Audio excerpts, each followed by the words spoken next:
Hey,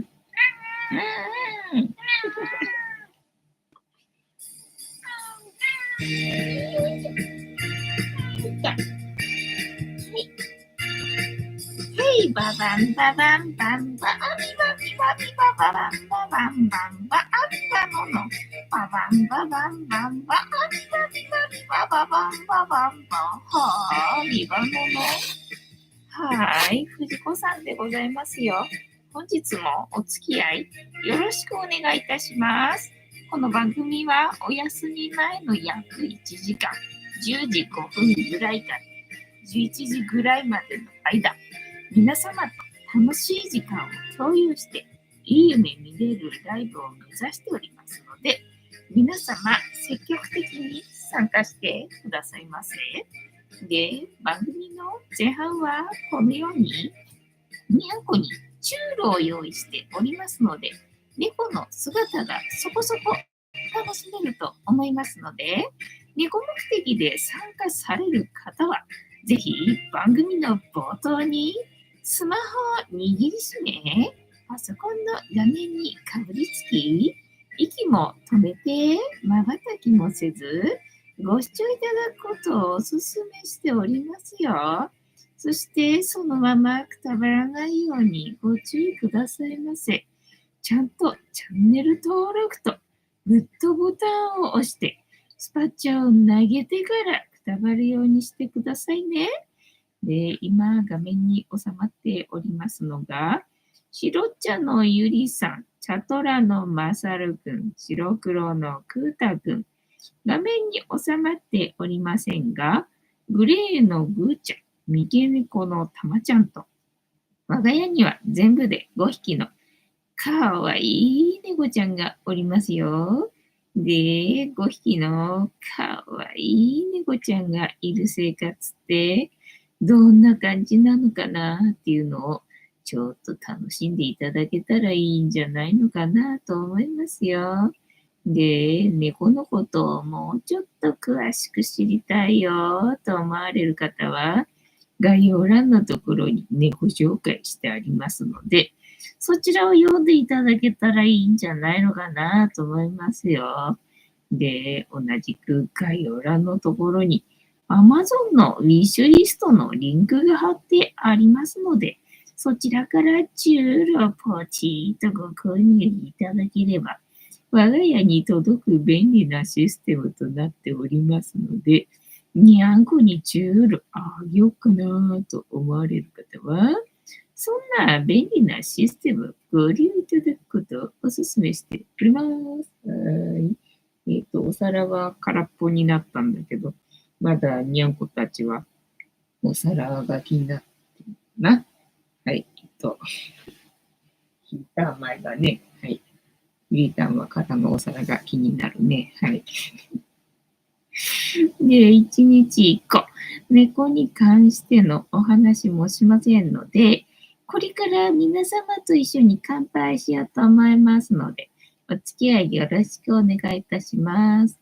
で、乾杯の時に、Justice って言いますので、一緒に言っていただけると嬉しいです。お顔が見えないな、畜生。こっちの方、逆だな。はい。はい、いただきますよ。ジャスティスって言いますので、一緒に言っていただけると嬉しいです。では、いきますよ。せーの。ジャスティス、まっちゃく。ジャスティス。今日も塩入りのお湯。さっきジャスティス用の、お湯がなかったので、沸かし茶足して、沸かし茶足して、いたんで、まだ熱いお湯かな。今日もアホ寒いんでさ、昨日と一緒でさ、ちょっとこのカップを早いところ触りたくて、ジャスティスしてみましたっていう感じな、ゆみたんかわいいな。入るのかな。はい。ゆみたんは入りました。たまちゃんはこたつの中から出てきません。で、ジャスティスしたっけ忘れちゃった。塩入りのお湯。あったかいな。あったかいけどさっきね、でも今日は散々いろいろと飲んでたんで、喉は渇いてないんだよね。まあでも習慣で塩を入れてしまったのでもったいないから飲み干さないとな、みたいな感じ。高いの飲むと温まるね、やっぱり体がな。もうさ、この部屋が寒いからな。寒いよと思ってたけど、これ飲んだら急に暖かくなってきたよ。はい。で、今日は月曜日でございますね。今日は月曜日で、ゴミ出ししたのか偉いな。ゴミ出ししたし、で、洗濯もしたしな。今日は偉いな。今日も偉いな。で、今日は月曜日だから農協やってないからね。ただこの前買った、農協で買った巨大の大根がまだね、2分の1、4分の1にして、しまってあったんでな。巨大なんで。それの、4分の1を使いまして、今日もね、大根の味噌汁にして、今日は玄米炊いて、でも朝から雪降っちゃってるしさ、ね。で、結局ずっと降り続いてたから積もっちゃったよな。ああ、積もったよと思ったけどさ、さっきすっげえ雷鳴っててさ、なんで雪降ってんのに雷鳴ってんのみたいな感じだったんだよね。でさ、雷鳴ってるよ、どうするみたいな感じだったんだけど、今、なんか多分雨降ってんだろうなっていう感じな。だから多分積もりはしたけど、明日の朝は、まあね、溶けてなくなってるかもしれないけど、っていうかさ、本当はさ、配送作業しなきゃいけなかったんだけど、入金待ってたんだけどさ、今日の朝入金されてさ、今日かと思ってな。で、今日はね、フニータ、フニャタ、チビフニータとチビフニャタをね、作ってたんだよね。顔を作ってたんだよね。で、それで今日一日終わっちゃった感じなんだけど、キリがいいとこまで行ったら、行こう。キリがいいところまで行ったら行こうと思ったんだけど、ずーっと雪降ってるしさ。で、最初にやっぱり行っちゃえばよかった。朝降り始めの時にね、まだ降り始めの時に行っちゃえばよかったなと思ったんだけどさ、もうずーっと降ってっからどんどんどんどんね、ただでさえ寒いっつうのにさ、さらにさらに寒くなるし、雪激しくなるし、こりゃダメだな、みたいなね。夜になっちゃったよと思ったら、今度雷鳴り始めてるし、もういいや、諦めよう、明日にしようと思ってな。今日は配送作業まだ終わってない感じでね、一日を終えようとしておりますよ。たのこさん、こんばんは、ジャスティス。ぴょんさん、ジャスティス。ぴょんさん、塩入りサイはデトックス効果。カニタンさん、こんばんは、ジャスティス。ありがとうございます。本日もお付き合いよろしくお願いいたします。で、今日やってたことはもう言ったから終わりだな。話終わっちゃったって感じな。で、今日なんだっけ、質問何したんだっけ、はいが多いな。忘れちゃったな。なかなか思いつかなかったんだよね。なかなか思いつかなくて、絞り出したんだけど、忘れちゃったな。みたいな感じでございますね。今日は、ここのとこずっとね、なんだかんだと今年に入ってから、フニータ、フニャータが、ぼちぼち在庫が減り始めて、でね、3月に出品するのにさ、ちょっとね、新作も、いくつかね、作るつもりではいたんだけどさ、なんだかんだとね、歯切れとかをね、組み合わせてたら、なんか結構量ができちゃって、こんなに作ってどうするんだいっていうね、ぐらいのね、チビフニータとチビフニャータの、お顔を今日は作って、終わってしまいましたというね、感じでございますよ。で、作ったものは大根の、味噌汁と、で、玄米炊いたんだな。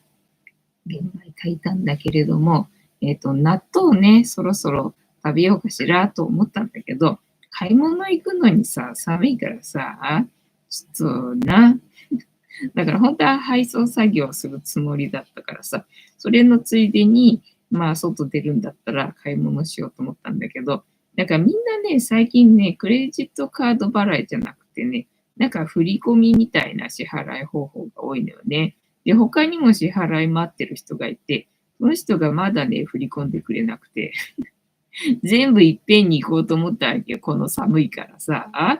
なのに、そうはならずみたいな感じでね、しょうがないから、1個だけ出しに行くかと思ってたんだけど、結局行かなかったからさ。で、納豆をね、買いに行くのも寒くてちょっとな、みたいな感じだったんで、梅干しがあったわけよね。で、そうだ、梅干しあったから、梅干しでも今日は食べっかと思ってさ、梅干しご飯にして今日は食べたわけよね。で梅干し食べるとさ、なんか梅って神様にさ、なんかお供えするらしいじゃんか。なんかそれを知ってから、なんとなく梅干しを食べると自分が神様にでもなったかのような気がして、なんかちょっとありがたい感じっていうのかな。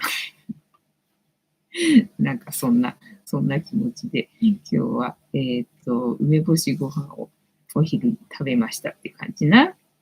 で、半分ご飯取っといて、残りの半分は味噌汁の中に入れて、かさ増ししてな、夕飯は食べるというね、スタイルでございますよ。もう冬の寒い間はな、あったかいもの食べると満腹感あるからな。タヌコさん、住んでみたいところです。そっか、みんな住んでみたいところあるんだな。だから考えて、なんだろう、強いて言えば、こんなところもね、まあ住んでみたいっちゃ住んでみたいかなとかって思うけど、実際、明確に、死ぬまでにここに住みたいっていうね、場所があるのかなって、なんかそんな意図で質問してみた。そんな意図で質問してみたんだけどな。だから今で言うところだと災害とかが多いからね、そういう避難に合わなそうなところはここだっていうふうにね、自分で、なんだろう、考えて、で、そこに住みたいっていうふうに、なんかそういう明確な意図っていうのかな、が、あるのかなっていうふうに、ね、思ったんだけどな。旦那さんは、住んでみたいところね、そう、だから死ぬ時に、ここに住んでいたいとか、そういうのがあるのかなと思ってさ。で、私はまあ特にないわけよね。で、できれば、まあね、移動することなく、このまま、このテントの中で猫と一緒に死にたいよっていうところがね、まああるんで、どこに住みたいっていうのはないっていうのかな。まあちょっと違うところに引っ越して、なんか違うところでちょっと暮らしてみたいみたいなところはあるけど、死ぬ時に、もうここで私は死にたいですっていう、地があるかっつったら、それはないわけよね。で、だったらここで、このテントの中でにゃんこと一緒に死にたいよみたいなね。まあそういう意味で言えば、住んでみたいところありますかっつったら、はいってことになるのかもしれないけどな。移動してないけど、住んでみたいというか、住んでるから、家になるのかな。なんか難しい質問になっちゃったね、これね。曖昧だったな。質問の仕方が悪かった感じかもな。ピョンさん、集荷してくれる配送業者がいいな。そうだね。なんだっけ、メルカリとかそういうやつ、集荷してくれるんだっけ。寒いから来てくれていくらするんだろうな。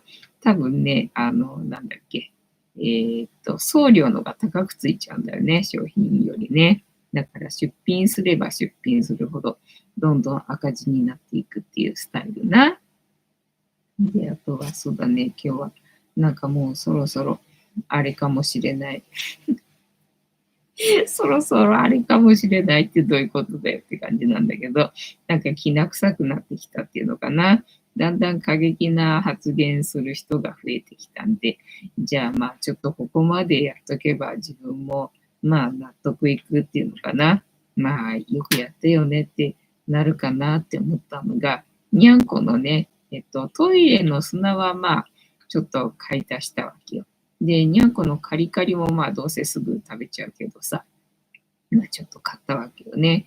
で、あとはにゃんこのトイレシートな。トイレシートがまた在庫がね、だいぶ少なくなってきちゃったんで、買わなきゃなって思ってたんだけど、それをね、もう今日のうちに買っといた方がいいかもしれないと思って、今日は Amazon でね、にゃんこのトイレシートを、残高全部使って購入しましたみたいなね。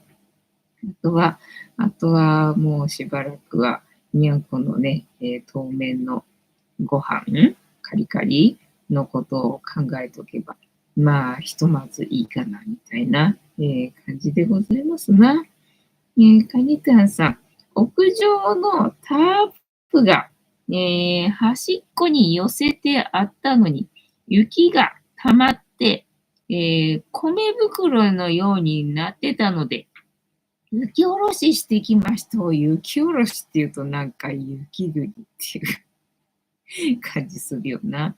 だから最初に多分ね、雷なんだと思うんだけど、が鳴った時に、まさか雷だとは思わないからさ、やっぱりどっかのうちのベランダのなんかそういうね、置いてあるものに雪が溜まって、で、重みで落っこったのかなみたいな音がしたんだよね。だけど、それがね、何回も定期的にするわけよ。だからちょっと物が落ちた割には何度もするのはおかしいなぁなんて思ってたわけよね。そしたらだんだん激しくなってきて、これは明らかに雷じゃねえかとなってさ、なんで雪降ってんのに雷鳴ってんのみたいな感じでね、もうこりゃダメだと思ってね、諦めることができたから、まあよかったんだけどさ。ね、ただ、雷鳴ってる時、私はパソコンつなげないことにしてたんだけど、いや、この時間になってきちゃったら、もうね、ライブだからもうすぐさ、みたいな感じだったんで、パソコン落とすのも、もう諦めたっていう感じでね、YouTube 見てましたみたいな。今日はそんな一日でしたね。カニタンさん、お迎えの家の木の枝が雪の重みで折れた。すげえな。結構積もってんね。そう。なんか重みがある感じの雪よね。なんか水をしっかりたっぷり含んだ。もう雪というか、なんかふわふわの雪じゃなくて、なんか氷状のシャーベットが積もってるみたいな。なんかそんな感じだもんね。これ、いや、明日も冷えてね、寒かったら全部、カッチンこっちに凍っちゃうんじゃないかみたいな。なんかそんな感じの雪ね、ふわふわサラサラしたのじゃなくてな。なんかもう、大変なことになりそうみたいな感じね。今日は朝さっさと行けばよかったよと思ってな。ふーちゃんはなかなかこたつ入らないんだよね。はい。ね、明日はどうなるんだろうね。だから、なんか午前中っていうのかな、なんかに見た予報で行くと、明日も引き続き、まあ雪っていうかみぞれだったっけね。確かにみぞれかもっていう感じだけどさ、なんかね、明日も引き続きだったから、2日間降り続けんのかと思って、マジかと思ったんだけど、なんかさっき見たら曇りになってたね。だから、雷になって雨降って、で、明日曇りで、みたいな。そんな感じか。じゃあ一応なんだろう、天気的には回復してると考えていいんだろうか、みたいなね。なんかそんな感じになってたよな。だから寒さがさ、相変わらずな、もう放射冷却っつうのなんていうんだっけ。前の日が寒いとさ、次の日も寒いみたいな。前の日が暖かければ気温は寒いはずなのに、そんな寒く感じないみたいなやつでさ、逆バージョンな。今日ね、昨日もアホ寒かったしさ、で、今日はみぞれでもうね、すっかり冷やされてるし、それでもって明日も寒いってさ、もうさ、絶対寒いよね、みたいなね、感じで、まだ晴れてればさ、気分的にはね、やる気が出るっていうのかな。なんか晴れてるとなんかしようかなっていう気分になるんだけどさ、もうとにかく天気悪いと、ああ、もう今日何もしたくないみたいなさ。で、しかも寒いかったら、ああ、もうダメだこれ。ダメだこれ、みたいな感じになるからさ、もうまさしく明日はその状態だよね、と思って。いやー、明日か、今日朝行っとけよかった。もう今日朝行っとけよかった、みたいなね、ことをずっと思ってましたね。ピョンさん、東京って冬寒い、夏暑いが両極端なのね。そうそうそうそうそう。だから、もう、北海道だったら冬は寒いかもしれないけど、でも寒いって分かってる地域だから、寒さの対策はされてるだろうから、部屋の中は暖かいと思うのよね。で、ほら、寒いのには対処されてるし、で、夏はね、東京に比べたら、まあ、それなりに暑いとは思うけど、それなりに暑いとは思うけど、東京に比べたら全然ね、涼しいだろうし、だから厳しいのは冬っていうふうに思っておけばっていうのがあるじゃんか。で、沖縄は沖縄でさ、まあ最近ちょっといろいろとね、違うみたいだけどさ、沖縄もさ、ね、暑い時は暑いけど、まあ冬はそんなにね、凍えるほど寒くはないよっていうのを考えるとさ、ね、なんかどっちかだけなんか対策をしとけば大丈夫みたいのがあるけどさ、東京ってどっちも対策しなきゃなんないのがさ、まあなあ、めんどくさいっていうのかな、そういう感じよ。ヨッシーさん、都内はかなり積もっているのですね。明日は真っ白かもですね。いや、なんかね、逆に多分ね、今、雨で溶かされてんじゃないかなと思う。一番積もってんのが、だから雨になる前の夕方から夜にかけてぐらいが一番積もってたかもねっていう感じだね。今なんか多分雨降ってるみたいだからさ。大吉さん、藤子さん、皆様、こんばんは。暴走は本日もしぶとくやっておりますよ。うーちゃん、お顔が見えないとな。どこ見てんだろうな。うーちゃん、いつも上の方見てるんだよね。で、今日もずーっと作業してたからさ、にゃんこはさすがに寒いんで、こたつの中におとなしく詰まってたけど、ずっと私があっちの部屋でさ、エアコンつけて作業してたからさ、ずっと帰ってこないんでね。時々さ、どうしたんだいっていう感じでやってくんのよね。来た来た、何が起きた、何が起きたと思ってね。で、ご飯がやっぱりさ、お昼ね、食べてなかったわけよね。朝ごはんが残ってて。朝ごはん残ってて、お昼も全然手つけてなかったんでさ。だからあげなかったんでね、今日はね、お昼ご飯はね。で、なんかみんなうろうろし始めたから、どうしたと思ったら、案の定、カリカリなくなってたから。そうだよね。さすがにあげないとなくなってんだよね、みたいな感じで、ちょっと早めに夕飯にして、カリカリあげたけどな。なんかあっという間になくなってたね、今日はね。もらえないと思うと、やっぱり焦るのか知らんけど、なくなってたな、今日はな。大工さん、雪で電車がダイヤ乱れなので、ね、ダイヤ乱れは明日も続く見込みです。そうだよな。明日も電車はな、乱れんだろうな。よしさん、北海道は窓も二重窓で、灯油のタンクも固定で、灯油販売者からホースで入れてもらっているそうですね。それだと楽だよな。だからこっちで灯油の、なんだ、石油ストーブね、使おうとするとさ、ガソリンスタンドに行って灯油買ってこなきゃいけないじゃんか。で、買ってきたところで今度はさ、醤油チュルチュルでさ、なんだ、入れなきゃならないじゃんか。その作業がまあ寒いっていうな。もうほんと修行かみたいな感じになるじゃんか。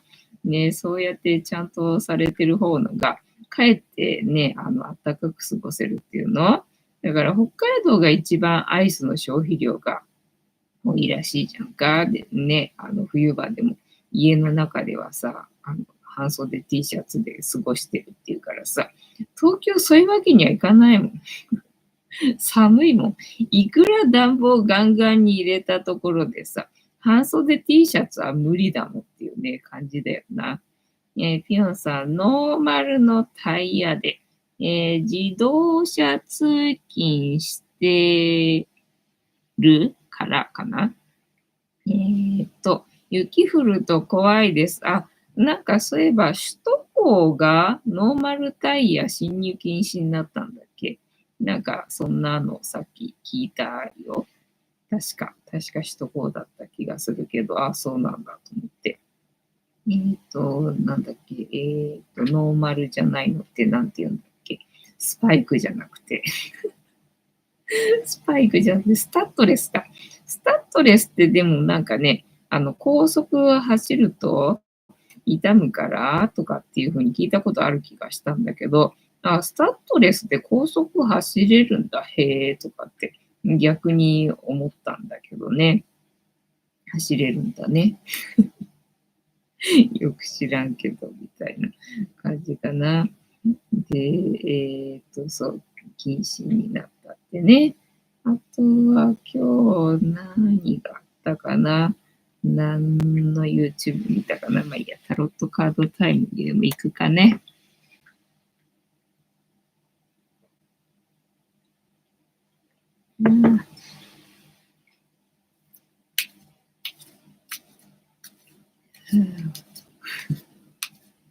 本日もタロットカードタイムでございますので、78枚の中から1枚引きまして、今の私たちに必要なメッセージいただこうと思います。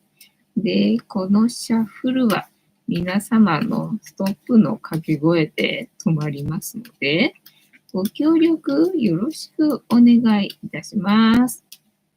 そう、今日見てたのは、アルミのさ、なんだ、温めるやつっていうのその、被災した時とかに、なんだっけ、防災リュックに入れとくと、もう軽いしね、かさばらないし、いいよっていうのでさ、アルミのさ、暖を取るシートなんていうんだっけ、あれね。なんていうのかなんか、あれの、使い方っていうのかな、レビューっていうのかな、をしてくれてるね、この前のカセットガスの置き場の説明してくれてる人のチャンネルをさ、YouTube を見たんだよね。で、結構、ああ、なるほどなと思って、今回もすげえ勉強になったわ。よかったなって思った動画を今日は見たんだよね。で、前もなんか知んないけど、自分では防災グッズは全然、なんだ、集めたりとかはしてなかったんだけど、なんかね、いつの間にかあったんだよね、防災グッズが。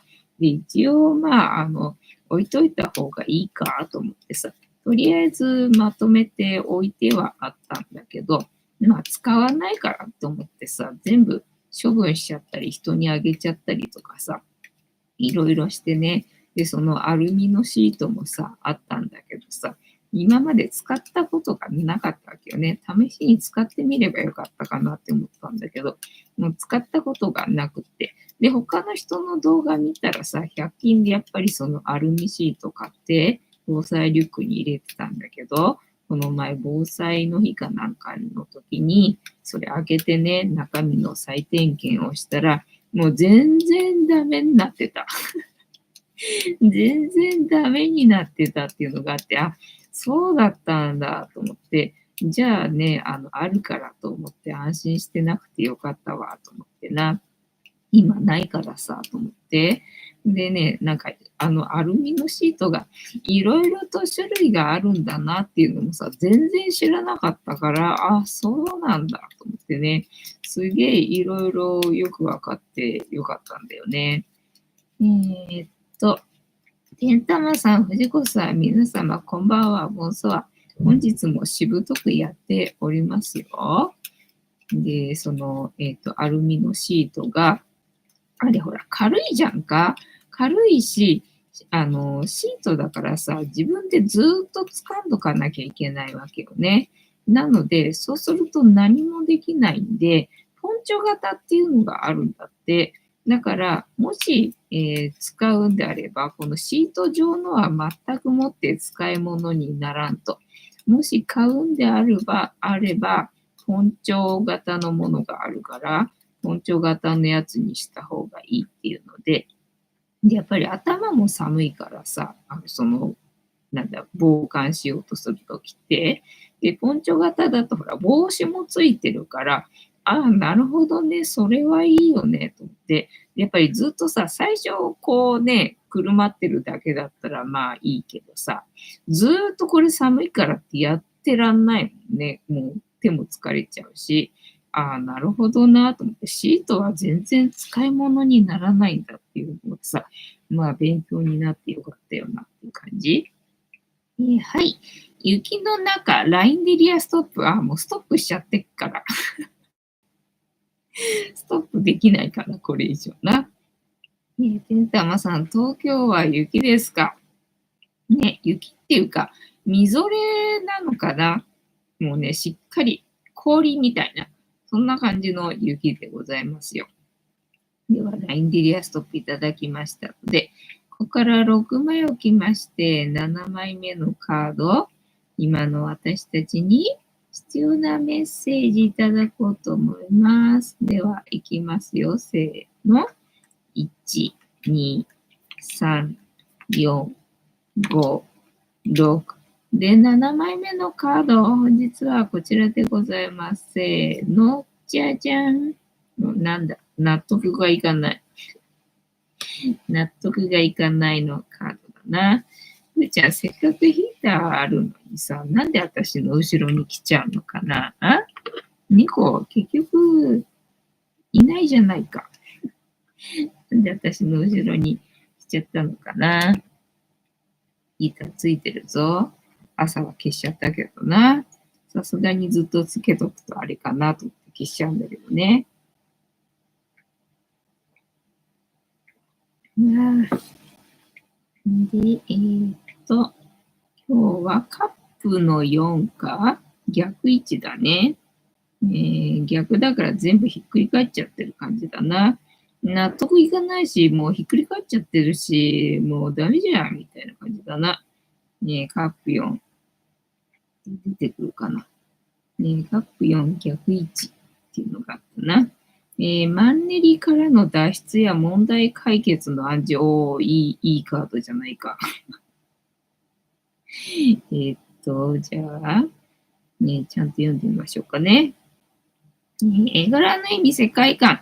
不安げな顔をした若者が3つのカップを見つめています。雲から伸びた手がカップを差し出しているのに、若者は気づいていない様子。過去ばかり見ていては、今ある倦怠感はなくならないでしょう。差し出されたカップを受け取り、新しい可能性に目を向けてみませんか？なるほど。新しいチャンス到来ってことか。テーマ、動かぬ心。引っ越しの話かな。カップの4。数字の4は安定や安全を示す数字。心の安全を、求めすぎることで、何事に対しても保守的になっています。左下に書かれた3つのカップ。カップは感情や需要、愛情を象徴しています。過去を示す左側に置かれていることから、過去に体験してきた複数の出来事と解釈できます。雲から伸びた、手が差し出すカップ、新しい可能性やチャンスを示唆します。はい。腕を組んだ若者、保守的な態度を表します。不満げな表情をして3つのカップを見ていることから、過去の体験に満足していない様子が伺えます。物語、カップは愛情を表す水の象徴。私たちの感情を受け取る器として人生に彩りを与えてくれます。4は安全や安定を表す数字。立方体は現実世界で最も安定した、形状。心の安定を求めるあまり、少し保守的になってしまっているカード。なるほどね。逆位置。逆位置の全体。あなたの悩みが解決し、新しいステップへ進むことを示唆します。悩んでいることがあれば、ぜひ行動しながら解決策を見つけてみてください。自分から積極的に悩みと向き合うことで、思わぬチャンスをつかみ取れる可能性があります。過去の失敗を生かすことを意識すれば、新しい展開が訪れるでしょう。出会いを求めている人はチャンスが多い。少しでも良いなと思える異性がいれば、あなたから行動してみてください。深く考えすぎずに行動することが良い相手を見つけるポイント。パートナーがいる人は相手の良いところを再発見できる。相手の素晴らしいところを認識し直す。マンネリ解消のきっかけ。相手と過ごす時間を増やして、より親密な関係を築いてください。仕事金運。仕事では新たな展開が期待できそう。主体的に働くことであなたのもとにたくさんのチャンスが舞い込みそう。周囲の人のアドバイスを受け入れながら、新しい仕事に挑戦してみてください。金運は身近なチャンスに、気づくことで、収入がアップする可能性があります。やった。自分が見逃していることはないか、なんだろう。ぜひ、周りの状況をチェックしておきましょう。はい。人間関係。周囲の人とポジティブな関係を築けそう。あなた自身も積極的に人とコミュニケーションを取る機会が増える。以前は仲良くなかった相手でも、今のあなたなら楽しく対話できる。相手の良いところを探してみることで、こういう関係はさらに充実するはず。ウェイトの解釈。政治。なんだ、政治しか書いてないぞ。なんだろうな。書くように書かれた人物は、座り込んで3つのカップを見つめています。3つのカップは過去の出来事を表したもの。過ぎ去った過去に執着して頭の中で悩んでいる。過去の出来事は納得のいく結果を得られなかった。しかし、彼のすぐ横にはもう一つカップが差し出されています。幸せや愛情に満ちた未来への始まりを意味するカード。差し出されたカップの存在に気づき、カップを受け取れば新しい可能性やチャンスに巡り合えることを示しています。過去の失敗は反省して学ぶことでより良い未来への進む糧となります。過去の出来事や現状の不満にとらわれるのではなく、新しい可能性に目を向けるよう、私たちに教えてくれているのです。ってなわけで、本日のタロットカードの意味調べるの会は、問題解決なんかいいカードだったね。はい。楽しんでいただけてたら幸いでございます。はい。しまった。タロットカードを、ひっくり返してしまったな。早急に、カード入れを作らないと。本当に78枚あるのかどうなのか、わかんない感じだからな。ストップ行き。新聞紙を、下着の上から、下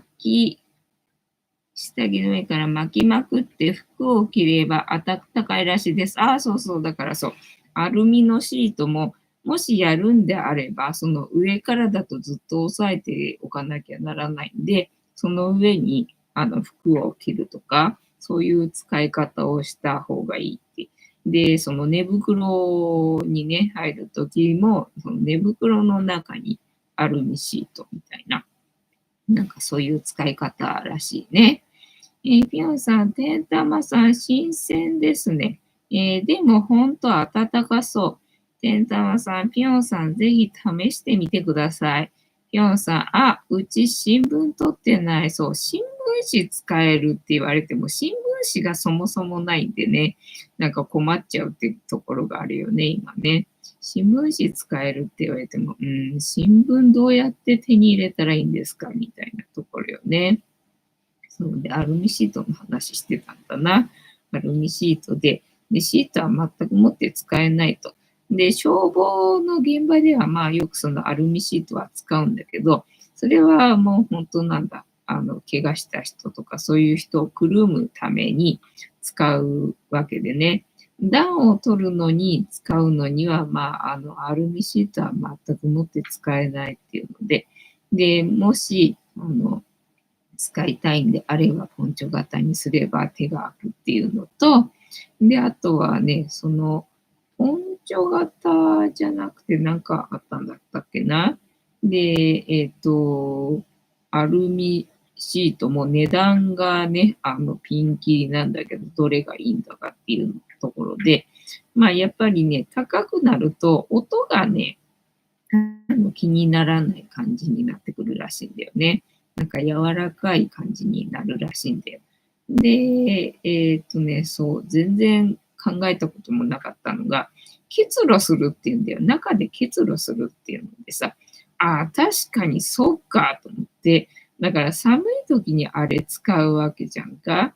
で、ね、結露するんで、冷たいなんか濡れてね、靴下が濡れて冷たいとかっていう足元とか結露するんで、そういうことがあるんだっていうことを、まあ、分かっておいた方がいいっていうのと、あと軽いからアルミシートだけで暖を取るとするとね、風で飛ばされるんでね、全然あったかくないと。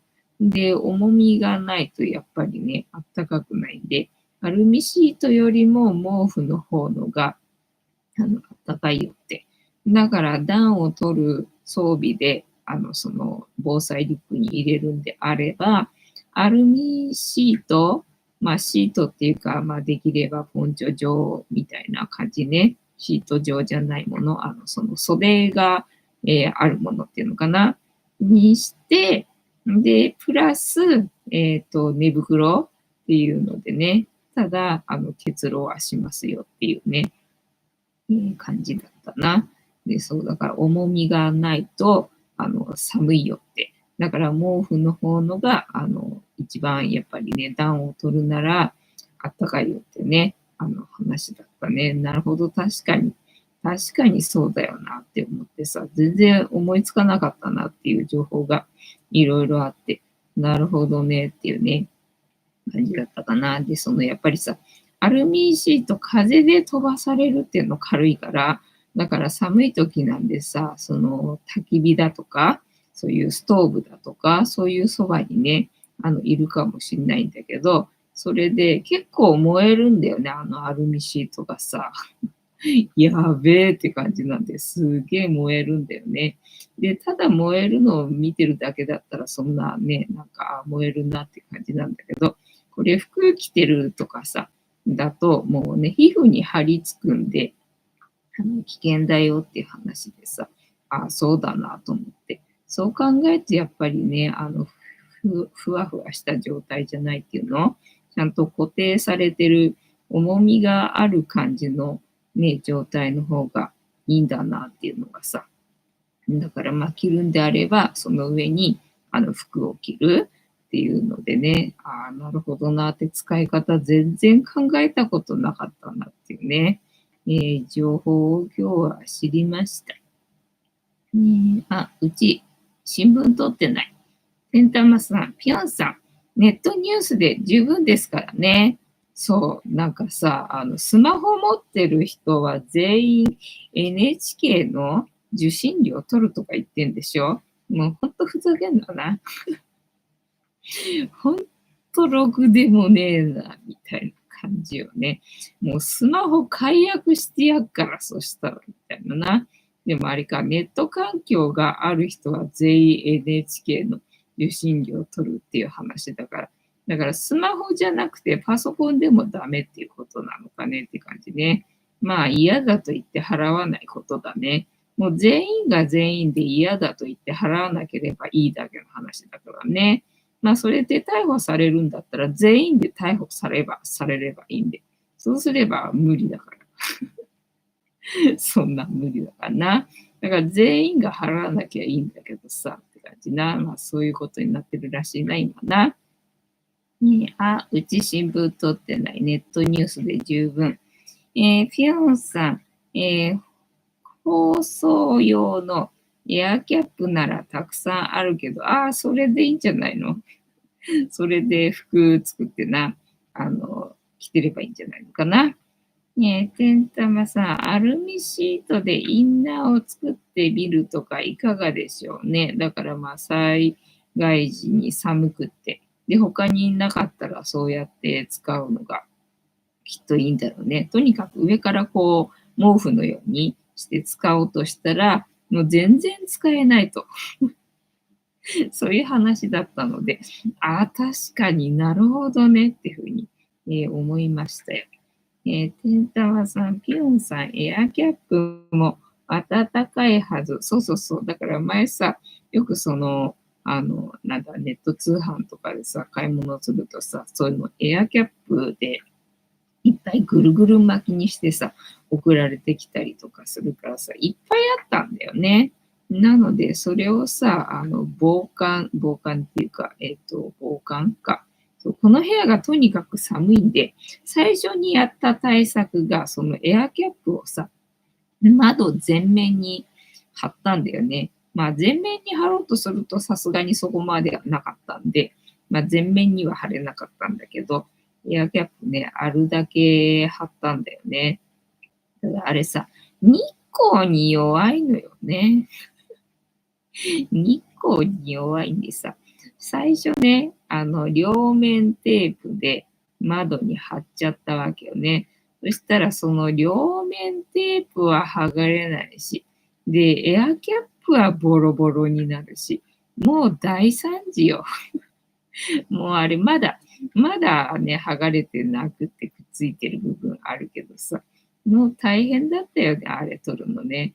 だから、いや、ちょっとこういうね、なんだ、あるもので済まそうとすると、あまり良くないなっていうのでね、もうそこからは多少はお金出して何かしらグッズを買って対策するっていうことにしたけど、でね、それと、あと段ボールか。段ボール箱もいっぱい。だからエアキャップもいっぱいだし、段ボール箱もね、すぐ溜まるんでさ。段ボール箱を、なんだっけ、平らにして畳んで、で、うち窓全面窓だからさ、窓のところに全部立てかけといたんだよね。立てかけとくとさ、なんかさ、ゆりさん上に乗っかる習性があるわけよ。なんでって感じなんだけどさ、ゆりさん上に乗っかる習性があって、立てかけてある段ボールのさ、この幅の上にさ、乗るんだよね。もう全然意味ない。もうなんなのみたいな感じなんだけど。もう全然意味ない。でもまあ、なんとかね、寒いからと思ってしょうがないから、ゆりさんが上に乗ろうが、崩壊しようがなんだろうが、とにかく段ボールをね、立てかけて、で、過ごしてたかなっていう感じ。そうするとね、部屋の中暗くなんだよね。まあ、夜とかはさ、まあ関係ないんで、まあいいかと思ってそれでやってたけど、まあ部屋の中が暗くなるんでね、またさらに悲しい気持ちになってるのかな。なのでね、もう今は、あれだね、なんだっけ、シャワーカーテンみたいなさ、ビニールのカーテンあるじゃんか。で、それをかけて、で、それかけててもなんか全然寒い感じがするけど、やっぱりね、これ一個でつけとけば暖かくなるっていうのかな。一応、なんか、温まってきたね、みたいな感覚があるっていうのかな。前はね、なかったもん。そのエアキャップをさ、窓につけたり、あと段ボール箱を前面に、窓に立てかけたりとか、なんかそれの対策じゃね、全然この部屋あったまんなくて、だからこれいくら一日中今日でつけても、なんか手がかじかんじゃってみたいなね、そんな感じだったからね。だから、ちゃんと効果あるんだな、みたいなね、感じで、もう、めっきり、冬の対策としては、なんかビニールのカーテンかけて、で、あと下に、なんだっけ、プラ板みたいなやつを、立てかけて、で、ただそうするとね、にゃんこのね、日向ぼっこタイムがあるんだよね。確かにね、天気がいい日の朝はね、その太陽の光が結構っていうかかなり暖かいんだよね。で、にゃんこがね、こぞっているところってね、ほんと暖かいわけよ。で、そこは、そのさ、プラ板でさ、閉めちゃってるっていうのかな。邪魔しちゃってるんでさ、にゃんこがね、邪魔だと時々ね、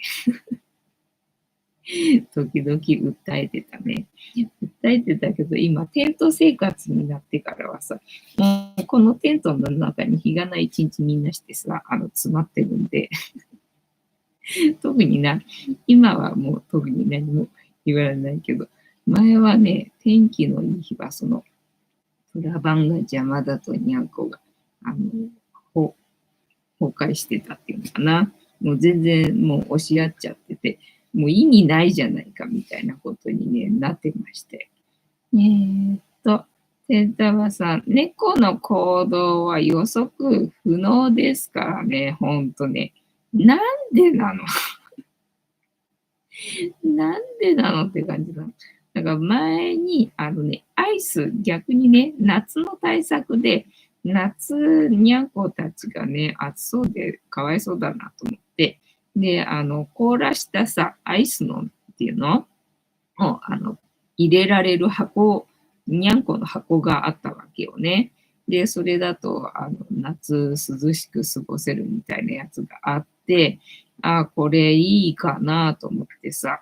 で、ね、どうしようかななんて散々悩んでたらさ、たまたま父親といた時だったのかな、それ発見したのがさ、だいぶ昔なんだけど、で、なんかね、買ってやるよみたいな話だったんで、買ってもらって1個だけさ、試しにね、買って設置してみたんだけど、なんか最初ね、新しいもの好きなんだよね。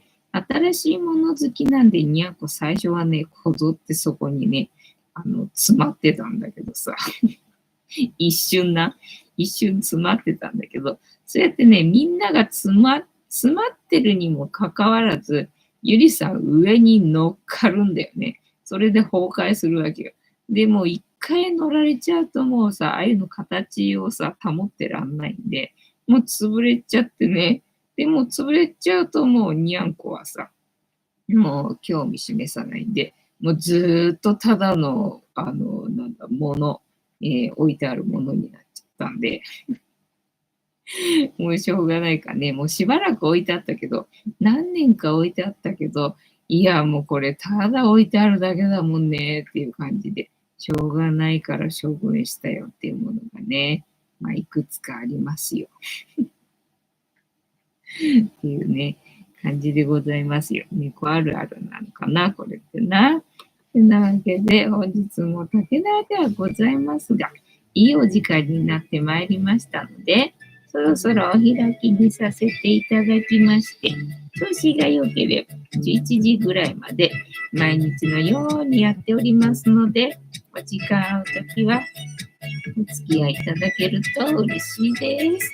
で、私の人生の目的は、私の笑顔で私とみんなを幸せにすることですので、チャンネル登録がまだの方はチャンネル登録とグッドボタンを押してスパチャを投げといていただけると私が笑顔になりますのでよろしくお願いいたします。あと、ご無理でなければお友達へのシェアもよろしくお願いいたします。